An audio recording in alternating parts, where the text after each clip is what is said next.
سوال ہے اور اس کے جواب میں ایک شعر بھی ہے ابریدی پر.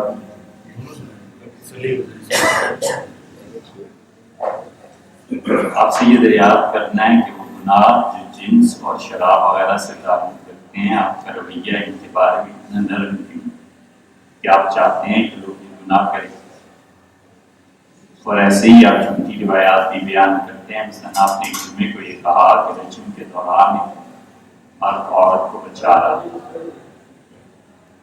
میں نے اپنی مسجد کے والد صاحب سے یہ روایت پوچھی تو انہوں نے بتایا یہ سب جھوٹ ہے، آپ اس کی وضاحت جھوٹ ہے، آپ اس کی وضاحت ہے. بات یہ ہے بھائی، شعر تو یہ ہے کہ وہ بات جس کا سارے فسانے میں کوئی ذکر نہیں، وہ بات انہیں بہت ناگوار گزری. سیدھے سے بات ہی نہیں ہے یار. اچھا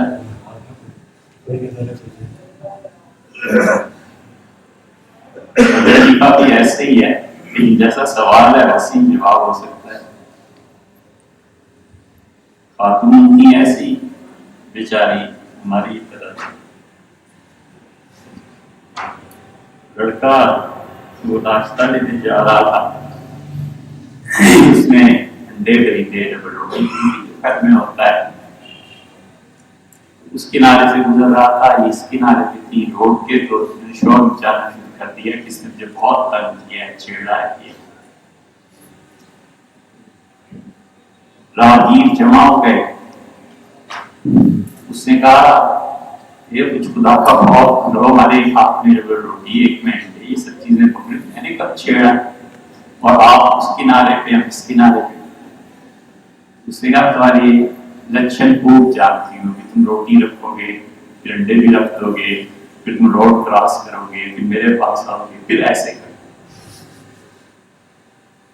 تو یہ ساری بات اس لیے ہے کہ یہ دیا دیکھیے، جہاں تک آپ نے گناہوں کا جنس اور شراب کے متعلق لکھا ہے کوئی غلط رویے کی بات نہیں، لیکن ہم صاف بالکل واضح اور دو ٹوک لفظوں میں ہمیشہ یہ کہتے ہیں کہ وہ گناہ جو سوسائٹی کو تباہ کرتے ہیں ان کے مقابلے میں وہ بڑے. جھوٹ ہے، ریاکاری ہے، تہمتیں لگانا ہے، حسد کرنا ہے، اپنے چھوٹوں کی تربیت اور شفقت میں کمی اور اپنے بڑوں کی عزت میں کمی، وہ گناہ ہے. اس لیے کوئی شخص اگر یہ سمجھتا ہے کہ شراب پینا بہت بڑا گناہ ہے اور جھوٹ بولنا بھی گناہ نہیں ہے، تو اسے جائزہ لینا چاہیے اصلاح کے متعلق اس تصور کا جو اس کے ذہن میں. ایسے ہی مثلاً حضرت رسالت پناہ صلی اللہ علیہ وسلم نے فرمایا کفا بالمرء اثما، آدمی کے گناہ گار ہونے کو اتنا ہی کافی ہے کہ جن لوگوں کی رزق روٹی اس کی ذمہ داری ہے اس پہ وہ ان کی فکر نہ کرے. یہ بڑا گناہ ہے. شراب پیے نہ پیے، لیکن اسے یہ پتا ہونا چاہیے کہ میری فیکٹری میں اتنے مزدور کام کرتے ہیں اور ان کو میں نے تنخواہ دینی ہے، میرے اس پروجیکٹ میں اتنے مستری اور مزدور ہیں، مجھے تنخواہ بہرحال ان کی دینی ہے اور وقت پہ دینی ہے. یہ وہ گناہ ہیں جو خدا کے غضب اور اس کے عذاب کو لاتے ہیں.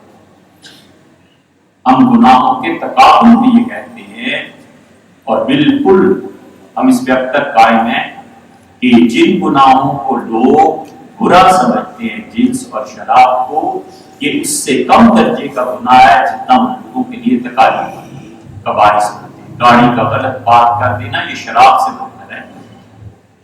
یہ کوئی چھوٹی سی چیز ہے. راستے میں پتھر پھینک دینا تاکہ لوگ نہ چلیں، یہ کوئی چھوٹا سا گناہ ہے. آپ نہیں جانتے حضور اکرم صلی اللہ علیہ وسلم کے ایک صحابی تھے وہ ساری زندگی یہی کام کرتے رہے کہ راستے سے چیزیں ہٹاتے رہتے تھے. تو کسی نے کہا حضرت آپ یہ کیوں کرتے ہیں؟ انہوں نے کہا حضور صلی اللہ علیہ وسلم نے ان سے کہا تھا کہ سب سے اعلیٰ درجہ لا الہ الا اللہ ہے اور سب سے چھوٹا کام یہ ہے کہ اماطۃ الاذى عن الطریق، راستے میں کبھی رکاوٹ نہ لگے، تکلیف دہ چیزوں کو راستے سے ہٹانا. تو لا الہ الا اللہ تو حضرت سے پڑھ لیا تھا. اب میں بس یہی کام کرتا رہتا ہوں کہ کسی کو راستے میں تکلیف نہ، یہ راستے میں گاڑیاں غلط پارک کر دینا، خام خواہ کھڑے رہنا، یہ عورتیں جو دروازہ روک لیتی ہیں اور دروازے پہ کھڑی ہو کے گفتگو کر رہی ہیں، کوئی مرد گزرنا چاہ رہا ہے تو وہ دیکھتا رہتا ہے بیچارہ، یہ کوئی چھوٹے چھوٹے گناہ، بالکل یہ بڑے گناہ. جھوٹی شہادت، اللہ نے کئی شراب کے بارے میں یہ نہیں کہا جو جھوٹی گواہی کرتا ہے. اللہ نے کہا وَمَن يَكْتُمْهَا، اور ان میں سے جو سچی گواہی چھپائے گا نا فَإِنَّهُ آثِمٌ، وہ سارا دل گناہگار ہو جائے گا. جانتے بوجھتے ووٹ دینا اور پتہ ہے یہ کرپٹ آدمی، یہ گواہی نہیں ہے، یہ کوئی معمولی گناہ ہے، غلط ووٹ کا غلط استعمال. یہ گواہی آپ دے رہے ہیں یہ آدمی ٹھیک ہے، یہ مجھے پسند ہے. یہ سب چیزیں ایسے ہی. اور رہ گئی یہ بات کہ ہمارا نرم رویہ کیوں ہے، ہم اس کی یہ سمجھتے ہیں بھائی نرم رویہ وہ تو ہے ہی فضول بات ہے. دوسری بات یہ ہے کہ ہم سمجھتے ہیں یہ گناہ جذبات کے غلبے سے صدر کرتے ہیں. اللہ چاہے تو انہیں معاف کر. عبادہ ابن صامت رضی اللہ عنہ ان لوگوں میں سے تھے جنہوں نے حضور اکرم صلی اللہ علیہ وسلم کے ہاتھ پہ بیعت کی تھی. عبادہ نے اس وقت جب مکہ میں آپ ایک ایک گھر اور قبیلے میں جا کے کہتے تھے کہ ابلغکم رسالات ربی، تمہارے پروردگار کا پیغام میرے پاس ہے، اللہ کا خط آیا ہے، اللہ کا پیغام آیا ہے، اگر آپ مجھے بنا دیں تو میں آپ کو سنا دوں. لوگ دروازے بند کر دیتے تھے اور لوگ کہتے تھے تمہیں رکھنے کا مطلب تو یہ ہے کہ ہم سارے عربوں سے جنگ موڑ لے لیں، چلو اپنے لوگوں کو جا کے سناؤ. اس حالت میں عبادہ ابن صامت رضی اللہ عنہ بیعت کی تھی رسول اللہ صلی اللہ علیہ وسلم سے، اور انہیں دعوت دی تھی کہ مدینہ منورہ آ جائے. عبادہ ابن صامت نے کہا کہ ہم رسول اللہ صلی اللہ علیہ وسلم کے پاس بیٹھے ہوئے تھے اور آپ فرمایا بایعونی، میری بیعت کرو گے؟ ہم نے کہا اللہ کے رسول ہم حاضر ہیں. آپ نے فرمایا اللہ تشرکوا باللہ شیئا، وعدہ کرو کہ تم اللہ کے ساتھ شرک نہیں کرو گے، ولا تزنوا، اور بدکاری بھی، ولا تسرقوا، اور تم چوری بھی نہیں کرو گے. اور پھر فرمایا فمن وفا منکم، تم میں سے میرے ساتھ کیے گئے وعدے کو جس نے پورا کیا اللہ اسے یقیناً جنت دے گا. اور اس میں کوئی کمی آ گئی، ان چیزوں میں کوئی گناہ ہو گیا تو فرمایا ستر اللہ علیہ، جس پہ اللہ پردہ ڈال دے بس پردہ پڑا دے. فرمایا جو تمہیں تکالیف پہنچتی ہے نا دنیا میں تمہارے گناہوں کا کفارہ بن جائے. انشاء اللہ اگر چاہے گا تو عذاب دے گا، چاہے گا تو معاف فرما دے گا. اس لیے رویہ نرم ہونے کی بات نہیں ہے. بات یہ ہے کہ ہم نے گناہ صرف یہ سمجھ رکھا ہے کہ فلانے آدمی شراب پی، اور یہ کوئی گناہ ہی نہیں ہے کہ ہمیں نماز کے لیے ظہر میں 20 منٹ گورنمنٹ نے مثلاً دیے اور لوگ بیٹھے ہوئے اور یہ بیٹھ کے تسبیح پڑھ رہا ہے. یہ نہیں، اس تسبیح میں تمہیں گناہ ملے گا. خدا پوچھے گا کہ وہ جتنی دنیا مخلوق خدا کھڑی تھی اس کا کیا کیا. ایسی پیسے کا غلط استعمال ہے، سرکاری گاڑی ہے، فون ہے، گورنمنٹ کے پیسے ہیں. حضور صلی اللہ علیہ وسلم نے فرمایا، صحیح بخاری میں آتا ہے، جو لوگوں سے اس لیے مال جمع کرے کہ اپنی ریاستوں میں خرچ کر دے، فرمایا اتلف اللہ، خدا اسے برباد کرے، خدا اس کو تلف کر دے. اتنی بڑی بددعا ہے. ایک آدھ بیٹے بیٹی کا جوانی میں انتقال ہو جائے تو گیا، وہ کہتا ہے یہ کیا کیا خدا نے، اور تم جو سارے سرکاری مال کو ہڑپ کرتے رہو، اس کھاتے میں وہ شراب سے بدتر گناہ کیا. سیدھی سی بات. اور جھوٹی روایات بیان کرتے. اچھا جی، یا ایک جمعے کو یہ کہا کہ رجم کے دوران ایک مرد عورت کو بچا رہا تھا. اصل بھائی صحیح ہے، ہمیں یہ صحیح روایت بیان کی. اللہ نہ کرے، اللہ نہ کرے، اللہ تعالیٰ حفاظت فرمائے. اگر ہزاروں بیانات ہیں ہم سن لیں، شاید بتقاضۂ بشریت کوئی بات ہوئی ہو تو ہوئی ہو. ایسے نہیں ہو سکتا کہ کوئی روایت جھوٹ میں بیان ہاں یہ ہو سکتا ہے کہ آپ کی تحقیق اس کے بارے میں بھی اور ہماری تحقیق بھی ہو اگر کوئی ہے، ادروائز ایسے نہیں ہوتا، ہمیں بھی اللہ کو جواب دینا یہ کیا ضرورت پڑی ہے خام کا معاذ اللہ۔ جس روایت کا آپ ذکر کر رہے ہیں کہ ولی صاحب سے پوچھی تو انہوں نے کہا کہ یہ جھوٹ ہے، وہ جھوٹ نہیں ہے، مسلم کی روایت ہے۔ عبداللہ ابن عمر رضی اللہ عنہ کہتے ہیں کہ حضور صلی اللہ علیہ وسلم کے پاس ایک مقدمہ پیش ہوا، یہودیوں نے کیا تھا، اور انہوں نے کہا کہ یہ ایک لڑکا اور لڑکی ہیں، ان سے ایسی حرکت ہو گئی ہے۔ تو حضور صلی اللہ علیہ وسلم نے فرمایا کہ میں تمہیں وہ حکم دوں تورات کے مطابق، ان کا تورات کے مطابق کا فیصلہ کر دے، اب کا لاؤ تورات جب پڑھی گئی اس لڑکے نے اس آیت پہ ہاتھ رکھ لیا جس میں رجم کا ذکر تھا۔ تو عبداللہ ابن سلام رضی اللہ عنہ بیٹھے ان کا اللہ کے رسول سے کہیے یہاں سے ہاتھ اٹھائے، نیچے ہے وہ تورات کی آیت۔ جب اس نے ہاتھ اٹھایا وہ آیت نکل آئی اور اس میں رجم کا حکم تھا۔ تو عبداللہ ابن عمر رضی اللہ عنہ کہتے ہیں کہ حضور صلی اللہ علیہ وسلم نے انہیں رجم کا حکم دیا، اور جن لوگوں نے رجم کیا تھا عبداللہ ابن عمر رضی اللہ عنہ کہتے ہیں کہ میں ان میں شامل تھا۔ اور پھر وہ بتاتے ہیں کہ میں نے دیکھا جب وہ رجم ہو رہا تھا تو کہتے ہیں کہ کنت فی من رجما، میں اس رجم میں شامل تھا جس لڑکی کو پتھر کر لگ رہے تھے۔ وَلَقَدْ رَأَيْتُهُ، اور میں نے اپنی آنکھوں سے یہ بات دیکھی کہ يَقِيهَا مِنَ الْحِجَارَةِ بِنَفْسِهِ، اس پہ جھک گیا تاکہ اسے پتھر نہ پڑے۔ آپ کو محبت دی نہ ہوئی کسی سے، ہوتی تو پتہ چلتا کہ گناہگار ہونا ایک الگ بات ہے اور یہودی ہونا بھی ایک الگ بات ہے، لیکن جو محبتیں ہیں نا وہ بہت بہت شدید کیفیات اور احوال انسان پہ طاری کر دیتی ہیں، انسان سے بات نکلتے نکلتے وقت لگ جاتا ہے۔ سیدنا ابوبکر رضی اللہ عنہ سے کسی نے پوچھا تھا، انہوں وہ کھڑے ہوئے منبر پہ جمعہ پڑھانے کے لیے، اور کہا لوگوں آج 1 سال ہو گیا رسول اللہ صلی اللہ علیہ وسلم کے انتقال کو، اور سال بھر میں ابوبکر ایک بار بھی تو نہیں ہنس پاتے۔ جو دکھ لگ جاتا ہے نا دل کو، وہ دکھ کہاں، یہ تو مسلم کی روایت میں آتا ہے اور وہ ابو داؤد کی روایت میں آتا ہے کہ جب رجم کیا گیا حضرت ماعز رضی اللہ عنہ کو، تو ماعز بھاگے،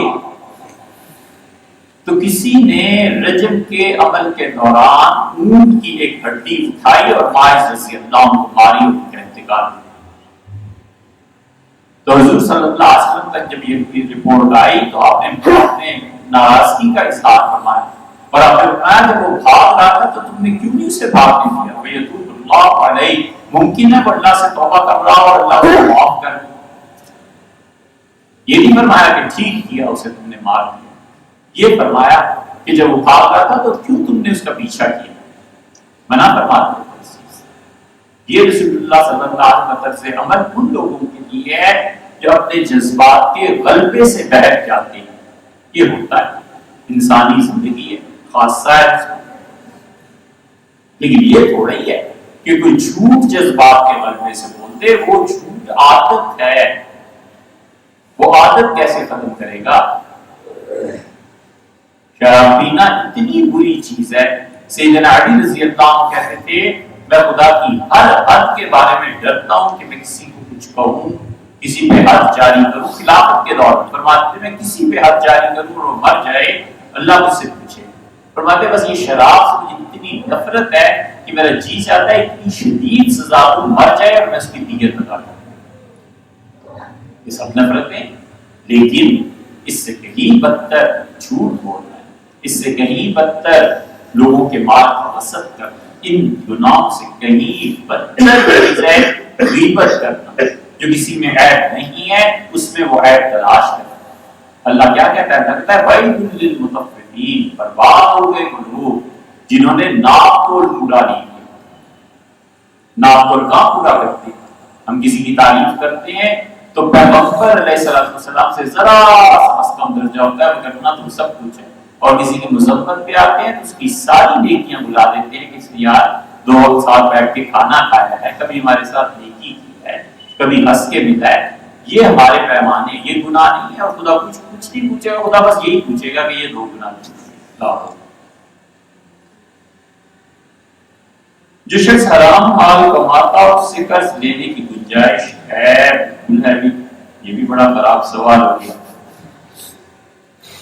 فضل باری دیکھنا یار، حافظ ابن حجر رحمۃ اللہ علیہ، حافظ ابن حجر رحمۃ اللہ علیہ نے لکھا ہے ابن منذر کی روایت سے، مولوی صاحب کو نہیں پتا تھا یہ روایت، مولوی صاحب نے نہیں پڑھا ہوگا، ظاہر ہے اپنی ساری کتابیں تو نہیں پڑھ لیتا۔ حضور اقدس صلی اللہ علیہ وسلم نے وفات سے پہلے ام المومنین سے عائشہ رضی اللہ عنہا فرماتی ہے، ام المومنین رضی اللہ عنہ بہت سمجھدار تھی، بہت اتنی سمجھدار تھی کہ عبداللہ ابن عباس چپ ہو گئے۔ ام المومنین رضی اللہ عنہ اتنی بڑی شخصیت تھی، سیدنا عمر رضی اللہ عنہ جیسا آدمی اس خاتون سے مسئلے پوچھتا، کوئی چھوٹی بات نہیں ہے، ام المومنین اللہ کے مجتہد تھے۔ عبداللہ ابن عباس رضی اللہ عنہ نے فتویٰ دے دیا تھا متع کے جواز کہ متع جائز ہے، تو بلایا ام المومنین سے عائشہ رضی اللہ عنہ نے اور کہا کہ فی بینی و بینک کتاب اللہ، عبداللہ میرے اور تمہارے درمیان قرآن فیصلہ کرنے والی چیز ہے، میں قرآن سے دلیل دیتی ہوں، تم میری دلیل کا توڑ لاؤ، کیسے فتویٰ تم نے متع کے جواز کا دے دیا؟ انہوں نے کہا اللہ کہتا ہے کہ ان کی بیویاں یا ان کی باندیاں، اور جو اس کے علاوہ کوئی چیز چاہے گا ان 2 رشتوں کے علاوہ، یہ لوگ حد سے گزرے ہوئے۔ ان کا عبداللہ بولو، جب اس کی بیوی کی حیثیت ہوگی یا باندی کی تیسری حیثیت، تم کیسے فتویٰ دیتے ہو؟ ابن عباس رضی اللہ عنہ چپ ہو گئے، کچھ نہیں بول رہا۔ اس سے عائشہ رضی اللہ عنہ کہتے ہیں کہ حضور اکرم صلی اللہ علیہ وسلم کے وفات کے دن تھے اور میں انتہائی مصروف تھی ان کی تیمارداری میں، اور رات کو چراغ جلانے کے لیے تیل نہیں تھا، تو رسول اللہ صلی اللہ علیہ وسلم نے اپنی زرہ مجھے دی اور فرمایا کہ یہودیوں کے ہاں یہ رکھ کے ان سے تیل لے آنا رحم کے طور پر۔ اس پہ حافظ ابن حجر رحمۃ اللہ علیہ کا جملہ ہے، یہ لفظ ہے ان کے، انہوں نے کہا اور رسول اللہ صلی اللہ علیہ وسلم جانتے تھے کہ یہودیوں کا پیسہ شراب کا ہے، سور کا ہے اور عقود فاسدہ کا ہے، یہ 3 لفظ لکھے ہیں۔ اس کے باوجود رسول اللہ صلی اللہ علیہ وسلم نے وہاں دی اپنی زرہ اور ان سے تیل لیا رات کو چراغ جلانے کے لیے۔ کسی نے کہا ام المومنین آپ کے پاس اتنا تیل بھی نہیں ہوتا تھا کہ چراغ جلے؟ تو انہوں نے کہا تیرا ناس ہو جائے، ہمارے گھروں میں اتنا اگر روغن تیل ملتا ہم لوگ کھانے میں ہی نہ ڈال دیتے۔ یہ حافظ ابن حجر رحمۃ اللہ علیہ کی تحریر ہے، عبارت آپ دیکھ لیجیے، صحیح بخاری کی شرح میں آیا ہے، اور یہ حقیقت ہے کہ حضور صلی اللہ علیہ وسلم نے یہودیوں سے قرض لیا ہے، اس لیے کوئی آدمی اپنے تقویٰ کی بنا پر نہ لینا چاہے، ضرور نہ لے لو، بالکل ٹھیک ہے، مت لو، آپ کا تقویٰ ہے، آپ کی نیکی ہے، بالکل ٹھیک، لیکن آپ اسے امپوز کرنا چاہیں پبلک پہ بھی کہ لوگ بھی اس پہ چلے، یہ نہ، یہ نہ، فتویٰ لوگوں کی آسانی کے لیے ہوتا ہے، لوگوں کو دقت اور تکلیف میں ڈالنے کے لیے۔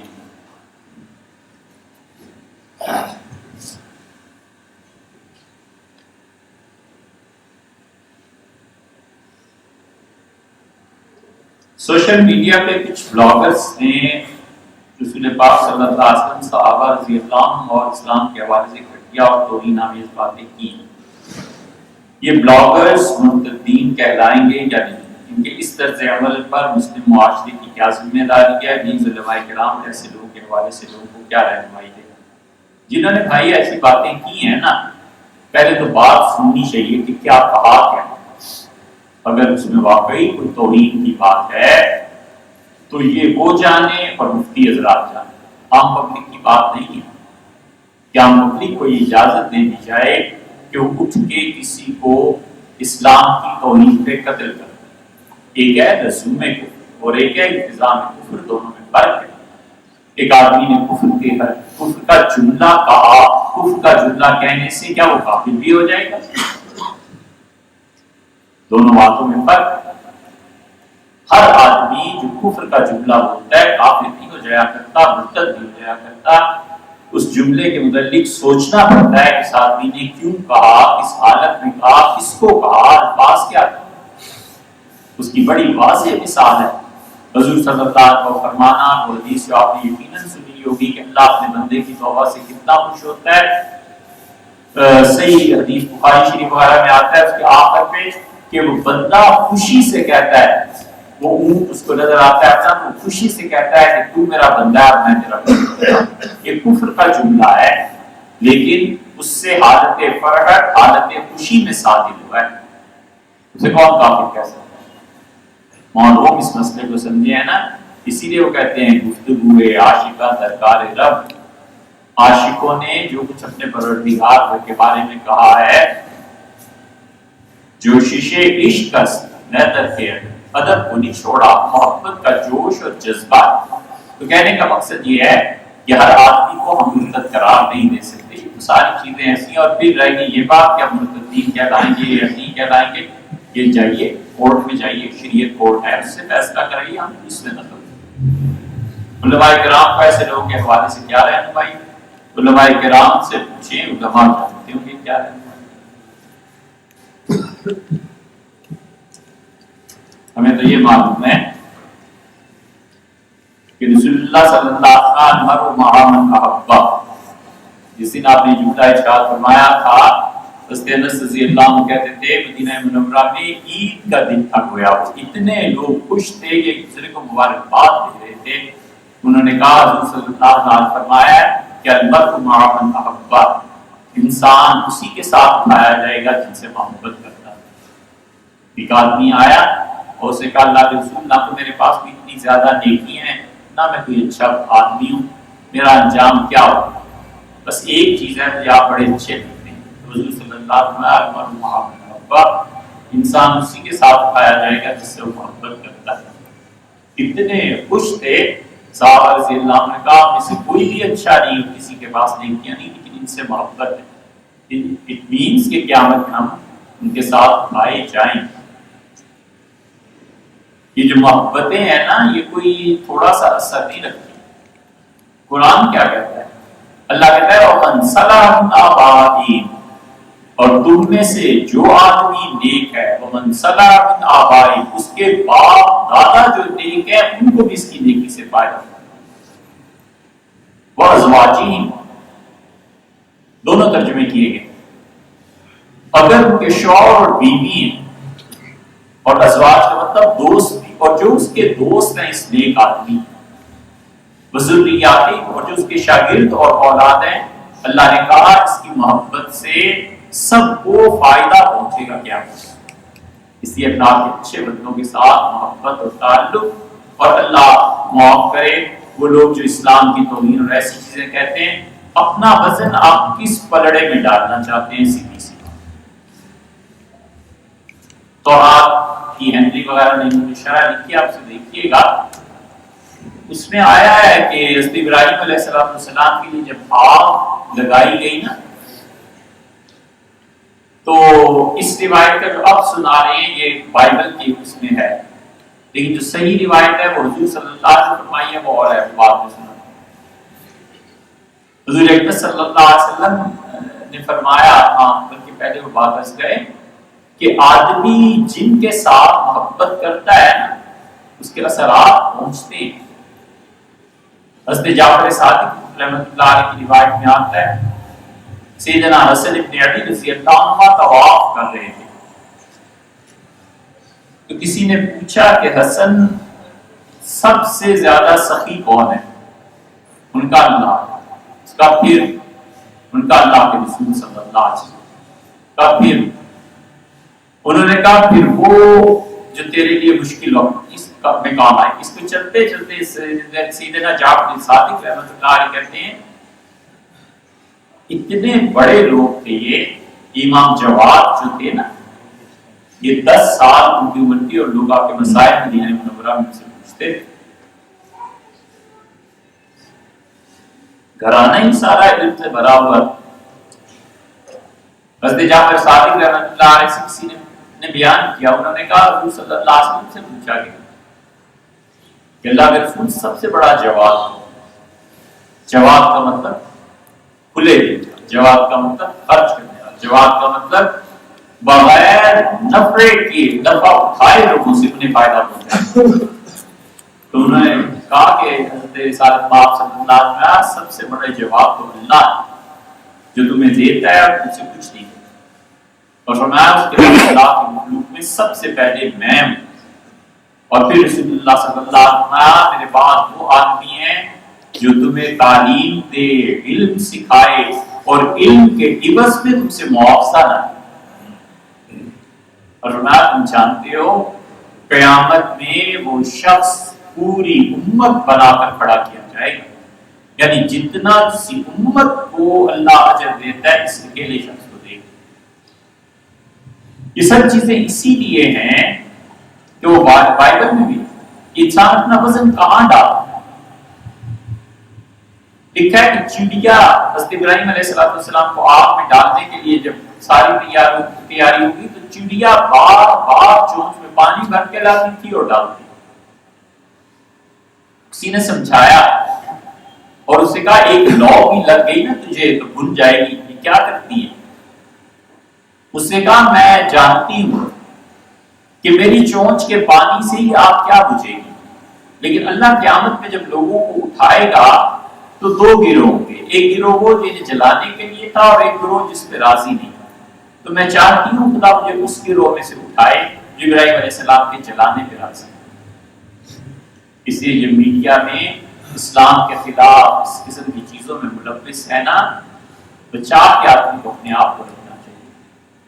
حضور اقدس صلی اللہ علیہ وسلم کی حدیث بہت سے لوگوں کے کام آ سکتی ہے۔ آپ نے فرمایا اذا رہا، جب تمہیں وہ زمانہ مل جائے، شوقم مطاع، جب لوگ اپنی رائے پہ بن پٹیں، اور جب تم دیکھو کہ حکومت کے سرکاری مال کو لوگ اپنا ذاتی مال بنا لیں، اور جب تم دیکھو کہ لوگ اپنے دوستوں کی عزت کریں اور اپنے باپ کو رسوا کریں، اور جب تم دیکھو کہ علم گھٹیا ہو جائے اور دنیا بڑھ جائے، تو علیک بالبعید، پھر اپنے گھر میں ہی ٹک جائے، تو میں اپنے گھر میں رہوں، اور اگر گھر میں تمہیں بھی قتل کرنے آ جائے تو اسے اپنی تلوار دے دینا، اور اسے کہنا تو مار دے، میں تجھے نہیں ماروں گا کہ قیامت میں خدا مجھ سے نہ۔ ایک اور صحابی رضی اللہ عنہ نے پوچھا اللہ کے رسول ایسا ایسا زمانہ آ جائے، آپ نے فرمایا بس چپ کر کے گھر میں رہنا، اور فرمایا وَلْيَبْكِ عَلَىٰ خَطِيئَتِهِ، ایک کام یہ کرنا کہ اپنے گناہوں پہ روتے رہنا، اور دوسرا کام فرمایا تھا ان سے کہ اپنے گھر کے تیرا گھر تیرے لیے کافی ہو جائے، اس گھر سے بعد میں۔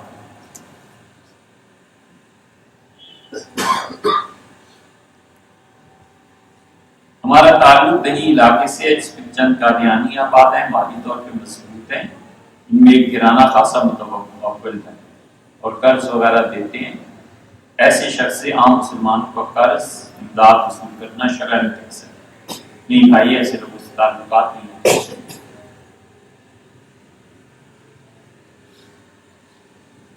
بھٹے سے ان کی اینٹیں اور جگہ چھوڑی ہیں۔ حضور اکرم صلی اللہ علیہ وسلم کے معاملے میں آدمی کو بہت محتاط رہنا چاہیے۔ نبی کریم صلی اللہ علیہ وسلم کے سامنے اعمال پیش ہوتے ہیں امت کے، کچھ بھی نہ ہو، فتویٰ مفتی جو بھی دیتے ہیں، لیکن اگر وہاں پیش ہو گیا نا کہ ان لوگوں سے تعلقات رکھے ہوئے جو آپ کی نبوت کو کے مخالف ہیں، تو پھر کیا ہوگا؟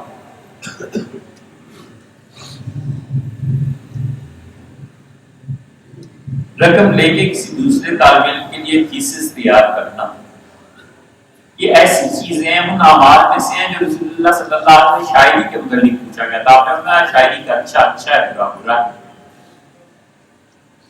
تھیسس اس لیے تیار کرتے ہیں کہ طالب علم واقعی محنتی ہے، لائق ہے، سب چیزیں آتی ہیں، ٹائم نہیں، بیمار ہو گیا، گھر کی مصروفیات ہیں، کوئی اور چیز، تو یہ تھیسس میرے لیے کر دو، اور اسے پتہ ہے سب کچھ آتا ہے، کوئی حرج نہیں، محنت کی ہے اس نے، اجرت دی، اور تیسری اس لیے تیار کرتے کہ آتا جاتا کچھ ہے نہیں، اور اس بنیاد پر وہ ترقی پائے گا، اس بنیاد پر جو کہیں افسر لگ جائے گا، یہ حرام کام ہے، یہ جھوٹی شہادت ہے، یہ ہے گناہ حقیقی، کہ پیسے لے کے بچے کو پاس کر دینا، نمبر دے دینا، کہ بہت بڑا نااہل کو عہدہ دے دینا، نااہل آدمی کی سفارش کر دینا کہ جی مجھے پتا ہے یہ کوئی اتنا میڈیکل کا کام نہیں جانتا لیکن مہربانی کر کے اسے رکھ لے۔ کیوں رکھ لے؟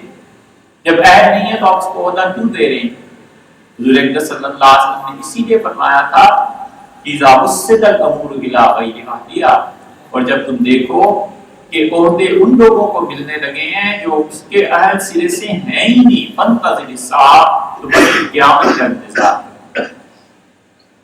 جو شخص جس فیلڈ میں ماسٹر نہیں ہے اول اسے بولنا نہیں چاہیے، اور اگر بولے بھی تو پھر برا نہ منائے اگر اس کی کوئی بات نہیں مانتا، اسے نہیں پتا۔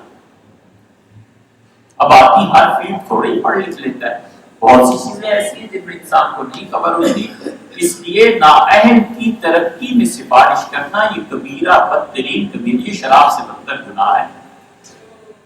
مملکت حوالے ہو جاتی ہے، حکومت حوالے ہو جاتی ہے۔ یہ وہ چیز تھی جو سیدنا عمر رضی اللہ عنہ سے جب کہا گیا کہ آپ نے 6 آدمیوں کو خلافت کے لیے کمیٹی بنا دی ہے، اس میں عبداللہ کو بھی اپنے بیٹے کو بھی شامل کر لیں، تو حضرت عمر رضی اللہ عنہ نے کیا کہا؟ ان کا سبحان اللہ، یہ میرا بیٹا عبداللہ اس طرح کی بیوی کو طلاق دے دی تھی، تو رسول اللہ صلی اللہ علیہ وسلم نے فرمایا اس سے کہ طلاق دی ہے، تمہاری بیوی پاک تھی یا اس کو ایام تھے؟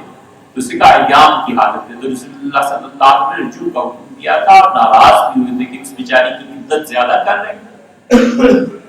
امیر المومنین نے کہا جس لڑکے کو اپنی بیوی کو طلاق نہ دینی آئی میں اسے خلافت دے دوں گا، میں خلافت کے لیے کمیٹی میں شامل کر دوں گا۔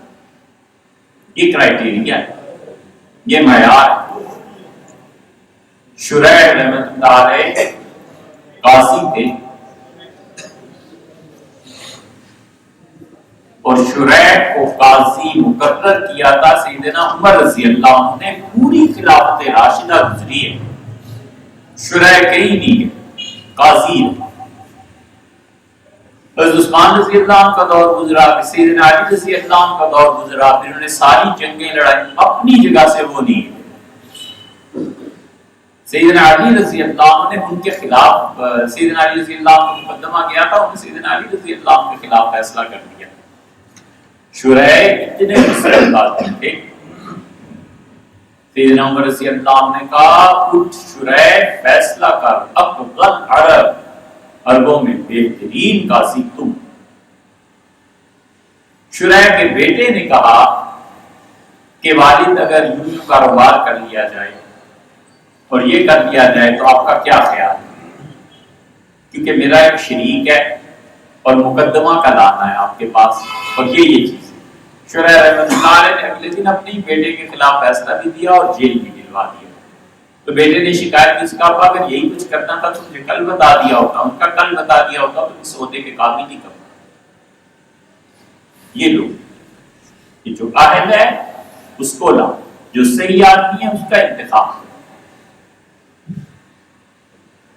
عوامین یہ واؤ کی شد کے ساتھ ہے، اردو کی غلطی کیا ہے، عوامین لکھ دیا آپ نے۔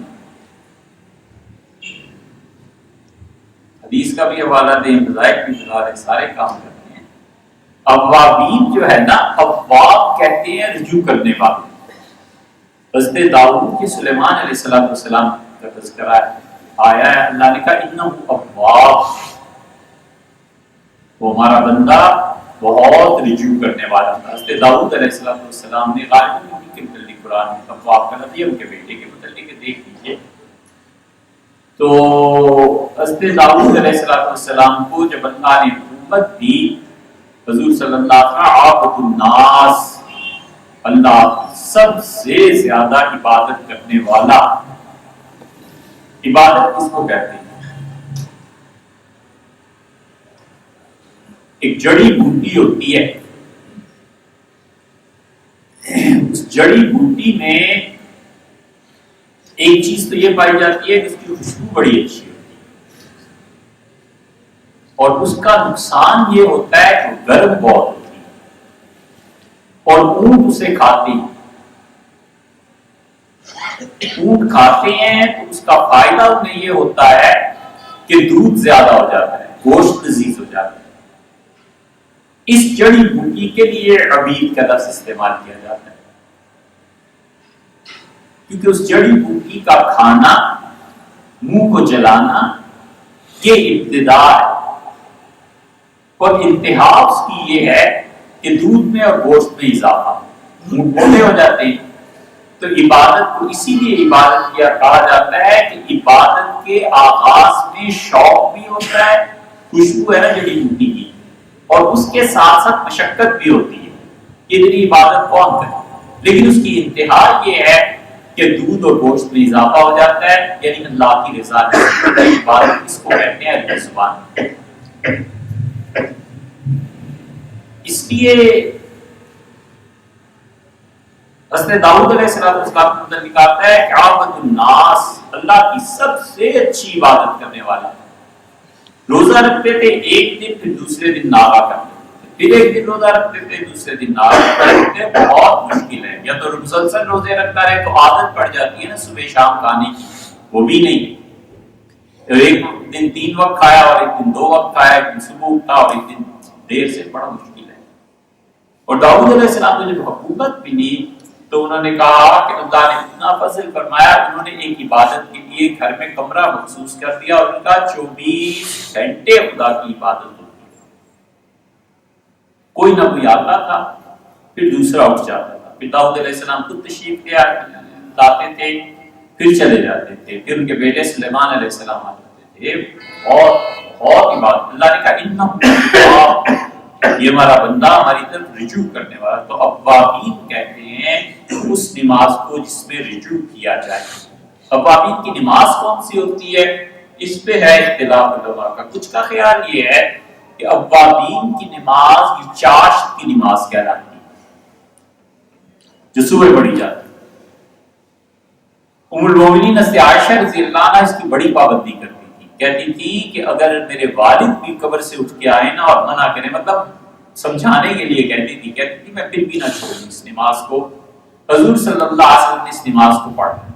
سعد رضی اللہ عنہ کا خیال یہ تھا کہ رسول اللہ صلی اللہ علیہ وسلم نے پڑھا تھا فتح مکہ کے موقع پہ، مکہ کے فتح ہونے کی خوشی میں۔ ام المومنین کا خیال یہ تھا کہ وہ فرماتی تھی رسول اللہ صلی اللہ علیہ وسلم ویسے بھی یا تو اوابین کی نماز کی، یا پھر شام کو مغرب کے بعد 6 نفل پڑھے جائیں، یعنی 2 سنتیں تو پڑھتے ہی ہیں، سنت موقدہ ہے نا، اس کے بعد 4 رکعتیں اور پڑھی جائیں، یہ ہے اوابین۔ تیسری قسم اوابین کی وہ ہے جو ترمذی میں آیا ہے کہ رسول اللہ صلی اللہ علیہ وسلم ان میں سے جو شخص مغرب کے بعد 20 رکعتیں پڑھے، 2 رکعتیں یہ ہو گئی سنت موقدہ، اور 18 رکعتیں اور پڑھے، آپ نے کہا اللہ اس کے لیے جنت میں ایک محل بنا دیتے ہیں۔ یہ ہے حدیث کا حوالہ جو ترمذی میں آیا ہے کہ اس لیے 20 رکعتیں پڑھے یا پھر 6 رکعتیں پڑھے وہ اوابین میں شمار ہوگا۔ عام طور پہ علماء یہ کرتے ہیں کہ مغرب کی نماز کے بعد 2 سنتوں کے بعد 4 نفل پڑھنا یہ اوابین